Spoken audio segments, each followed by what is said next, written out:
Hey guys, so today I have the Nokia Lumia 635 here and the Galaxy S5. So let's compare these two a little bit. Of course, major price differences over here. Still pretty fun to compare because people really enjoy it when they see such differences and stuff like that. To start off here, we do have both here. Feels a little bit plasticky both actually. But a little bit of a harder plastic feel on the Nokia Lumia 635 here, which is a 4G LTE variant of the Nokia Lumia 630. I don't have a SIM card in right now, but when you have it, I did have that in my iPhone 5S versus 635 video. You did see a 4G logo there at the top, and that was definitely nice. Now you can see I'm not even connected to the Wi-Fi network. This back, of course, is a little bit. I'm not sure how Samsung were thinking, but it feels like they really wanted to make it handle water pretty well, because on the Note 3 I like this nice leather back. This just feels a little bit like a toy, but then again, it becomes waterproof and or water resistant and dust resistant, and that is definitely a nice little thing. I have a Coca-Cola video here. Obviously, the 635 here is not waterproof. You can take off the back on both these two devices though, even though you gotta struggle a little bit to take it off here on this boy here. And you can also see, of course, when you take off the back here on the Galaxy S5 that it has this water protection thing, and that's basically what saves your phone. 60 megapixel camera also on the back compared to the only 5 megapixel camera that you do get inside of the Nokia Lumia 635. That's of course going to be a major difference. Fingerprint sensor, I never use it, or I mean heart rate sensor, I never use it. And also this fingerprint reader, I also never use it, but it's pretty cool if you use it to unlock your device with your hand. Some other differences here, of course, 4.5 inch display, 5.1 inch display, 1080p resolution, so higher pixel density here on the S5, but 5.1 inch, as I said there, a very nice AMOLED display. This one doesn't have as good viewing angles, the Nokia phone, definitely not.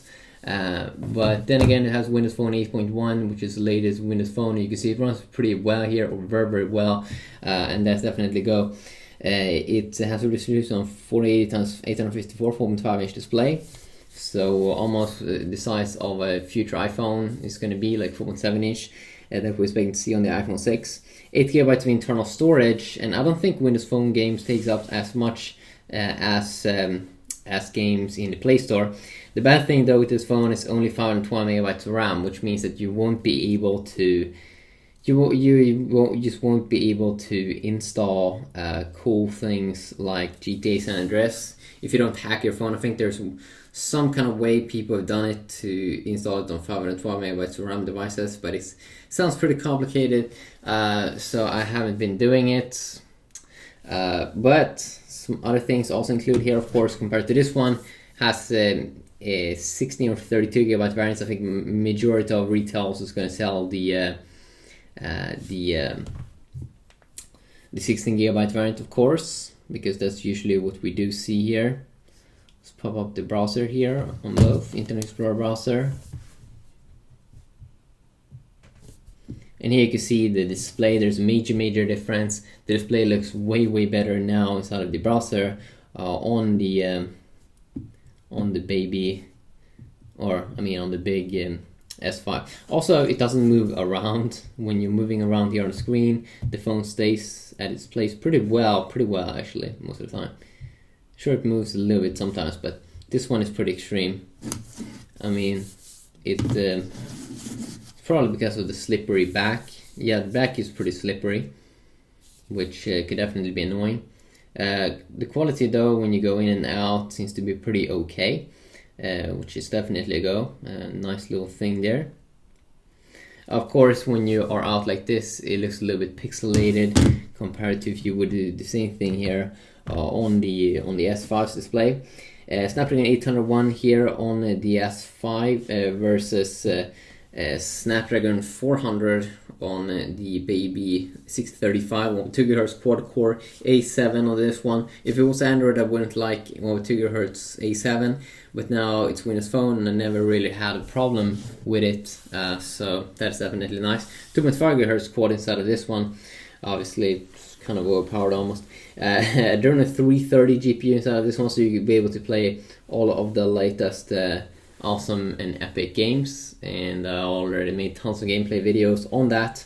Adreno 330 GPU is a really good GPU, and we're waiting for Adreno 420 to come out on newer devices. That's definitely going to be a go, on like Galaxy Note 4 perhaps.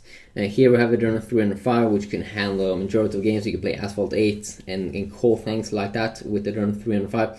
There's a big difference here in battery, where you do get a 2800 milliamp battery here inside of the Galaxy S5, versus only a 1800 milliamp battery inside of the Nokia Lumia 635. I don't really think that's going to be a big problem though, just because the phone is smaller, the processor and stuff like that is not as powerful, the display is not as powerful, so I wouldn't be surprised if they do have pretty similar batteries. If you want to check out the new Windows Phone 8 a little bit more in detail, I have a video on that, Windows Phone 8, and it's pretty awesome actually, how it goes over all of the things that is cool about Windows Phone 8. But yeah, definitely a nice operating system compared to earlier, so now we know. Have an awesome day.